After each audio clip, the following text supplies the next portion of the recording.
Hey guys, Mastershiny here, coming here before the video. If you guys are not already subscribed, it helps out the channel a lot if you would go ahead and subscribe, leave a like, and drop a comment on if there's any more showcases or loadouts you want to see in the future. And thanks and enjoy the video. Hey, what's up guys, Mastershiny here, welcome back to another video. Today I created a full investing loadout. The only thing I did not include in it was a knife and gloves. But I'm super excited to bring you guys this one. Took a little bit to make, but I hope you guys all enjoy it. And we're currently in the works of creating a Discord server, which I'm super excited about. Had some help from that, so look forward to that in the near future, and let's get on into it. Alright, first up here I have the P2000 Pathfinder. It is a pretty nice looking skin. It's a little bit bland, but it comes from the Gods and Monsters collection, which is a great collection for investing. It's not dropping very much anymore. Alright, next up we got the Glock 18th Synth Leaf, and this one is a little bit more expensive, coming in at around $35. It's a purple in the St. Mark collection, and it's one of the newer skins on here, coming from the St. Mark collection, less than a year old, which is pretty significant, but we have not seen any of these dropped since the Shattered Web has ended. Alright, next up we got the USP Pathfinder. This one's coming in from the Norse collection. Love this skin, love this collection. I think it's a pretty nice skin. It's the one I use personally. I think it's a great investment, especially coming from the Norse collection. You know how much I love the investments from the Norse collection. Alright, next up we got the dual Berettas Pyre. I think they look pretty nice, once again from the Norse collection. But I think these look pretty nice. Unfortunately, the factory new is kind of unachievable for these. It's a lot more expensive than the field tested and minimal wear. Next up we got the P250 Dark Filigree. Not too much to say about this one. It's one of the few skins on here that is under $1. Comes from the Canals collection. It is a light blue, but I think it's one of the better looking P250s in my opinion. I do really like it. I think it's got a nice, clean, simple look, and that's about it for this one. Next up we got the CZ75 Auto Emerald Quartz. Now, alright guys, next up we have the CZ75 Auto Emerald Quartz. I think this one is nice and simple. On the top is really where the skin kind of shows. Otherwise though, it looks pretty default just with the green handle, but pretty nice skin, fits in well with the inventory. Next up we have the 5.7 Crimson Blossom. I think this one looks pretty nice. It will definitely stand out in your games. Coming in a little bit more expensive, around the $8 mark, but I think it's definitely going to stand out compared to all the other 5.7 skins. We don't have really too many light colored 5.7 skins, and I think it looks very, very nice in contrast with some nice gloves or anything to do with that. Next up we have the Tec-9 Terrace, and this one has always been one of my favorites. I think it looks so clean, especially with the yellow magazine. It looks so nice, and I do like the design on top. I think it looks nice and simple, but at the same time it'll stand out and gain you some points from your teammates. Next up we got the big daddy of pistols. It's the Desert Eagle Emerald Jormungandr, and I think this one speaks for itself. It looks so unique and so nice at the same time. Definitely going to be standing out. It looks so clean as well, especially it has the design up on the tip of the deagle, which is not something we see too commonly anymore. But it is coming in at a little bit more expensive than the other ones, but I definitely think this is a great investment and a great play skin if you can pick one of these up. Next up, moving into the SMG, starting it off here with the MAC-10 Copper Bore. Another one of my favorites coming in from the Norse collection. It is a blue, but it looks so clean and so nice. The skin definitely shines up here at the top, otherwise it is a little bit bland, which is a little disappointing near the bottom, but at least that part does get covered by the model in Csgo, but just such a great skin, looks so clean, and will definitely be one of my favorites.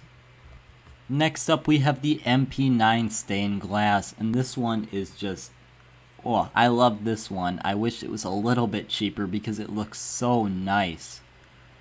I think this one definitely falls into my top 5 MP9s because it just looks so nice. Next up we got the MP7 Teal Blossom. It looks amazing. In my opinion, it is a little bit bland, but I think it's definitely a solid piece to the inventory.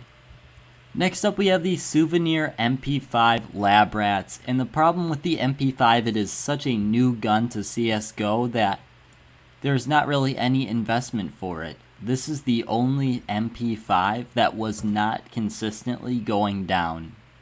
Next up we have the UMP-45 Day Lily, definitely one of the more bland skins on the list, but is still very solid rounding it off. The magazine is the only part that disappoints me a little as it does not have any color on it, but I think it's definitely a solid skin and does the UMP5 pretty well. Next up we have the P90 Baroque Red, and I think this one definitely has a lot of intricate design on it. I think it looks very, very nice when you get it under some light. The only part that is a little bit disappointing to me is the magazine once again, but it's from the Canals collection, which is a pretty good investment collection. It is a mil-spec as well, which is a blue. Rounding off the SMGs here, I have the PP Bison Water Sigil, definitely one of the most unique PP Bisons I could find in my opinion. Completely blue, and it's from one of the almost the oldest collections. It's from the Esports 2013 Winter Collection, which is a pretty old collection compared to all the amount of skins we have now. Definitely not too much to say about this one, but it's just nice and clean, especially with the blue handle rounding it off. Moving on into the rifles, here we have the M4A4 Hellfire, one of my favorite looking M4s. It's not too expensive as well, and it's a pretty decent investment coming from the Hydra collection. Next up we have the FAMAS Sundown from the St. Mark collection. This skin's a nice purple, blue, pink combination, and I think it does the inventory pretty well. Next up we have the AWP Electric Hive, and this personally is one of my favorite AWPs. It looks so nice, especially with the orange, pink, blue combination. Definitely one of the best color combinations for an AWP. It looks so clean with the beehive theme to it, and just honestly one of the best AWPs in my opinion. Next up we have the SSG-08 Orange Filigree from the Canals collection. I think it's definitely one of the more bland skins for this loadout, but I think it definitely fits in pretty well. Not too much to say about this one. The backstock is the only part about it that kind of gets scratched up, but otherwise definitely a pretty nice skin. Next up we got one of the best looking AUGs in the game. It's the AUG Flame Jormungandr. Definitely just such an amazing looking AUG. It looks so clean, and the design on it looks so nice coming from the Norse collection.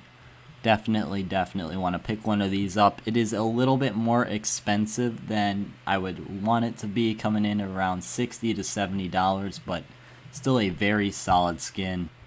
Next up here we have the SG553 Candy Apple, one of the most clean looking skins on the list if you can get it in factory new. Not too expensive to get it in factory new, but not as good of an investment as if you get it in minimal wear or field tested. I think it's definitely one of the better looking play skins for super cheap on this list. Next up we got the AK-47 Baroque Purple. I think this skin looks super clean.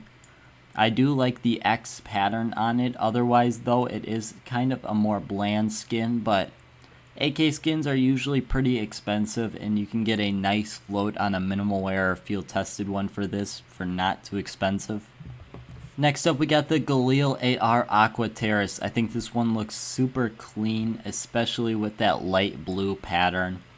It's got the 3D pattern on it as well. It seems like it's almost missing something with all this area that's gray, but fortunately most of it is blocked out by the character model, and I think it's definitely going to fit in well with whatever inventory you have.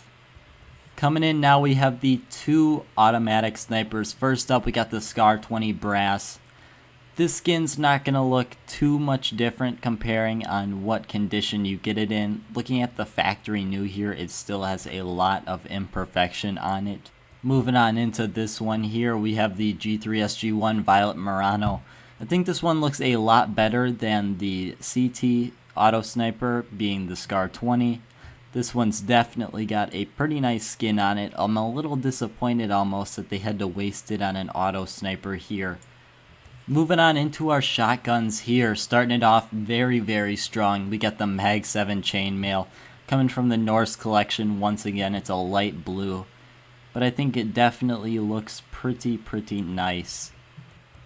Moving on into the Nova here, we got the Ghost Camo coming from the Esports 2013 Winter Collection. Kind of got a almost an American theme to it, in my opinion. It's got the red, white, and blue, but definitely will fit in pretty nice with any inventory. Coming in for the automatic shotgun, we got the XM1014 Forest Borre here. I'm a big fan of all the Borre and the Norse Collection skins. I think this one definitely looks pretty well. Most of the grayed out area will be covered by the player model, so I think it looks definitely clean in game. Moving on into the sawed off here, we have the best looking sawed off skin in the game. I'm absolutely kidding when I say that. It is the sawed off rust coat. Now the problem with the sawed off was there was not too many good looking sawed offs that were also investments. This one's coming from the Cobblestone collection, which is a great investment collection. It's a light blue and it looks pretty much the same in every condition, you know what I mean? Moving on into the M249, I am once again disappointed because this skin looks so good and it's wasted on such a bad gun. M249, unlike the Negev, is so useless, it's so expensive. It's never worth buying. But it does have an extremely nice skin to go with it. I think this shipping forecast does the gun a lot of justice. Finally, moving on into the last gun, we have the Negev and the mother load of guns here. We have the Negev, the Mjolnir, I believe that's how you pronounce it. I probably did it wrong, but this skin is $600. I was trying to look for a less expensive investment skin, but there's really not any good investment skins for the Negev that are cheap. And by cheap, I mean under $30. But this skin here, if you're really interested in buying it, it looks amazing, but it is $600. But with that, guys, thank you guys so much for watching. Hope you have a great rest of your day, and drop a comment down below if you want to see more loadout showcases in the future.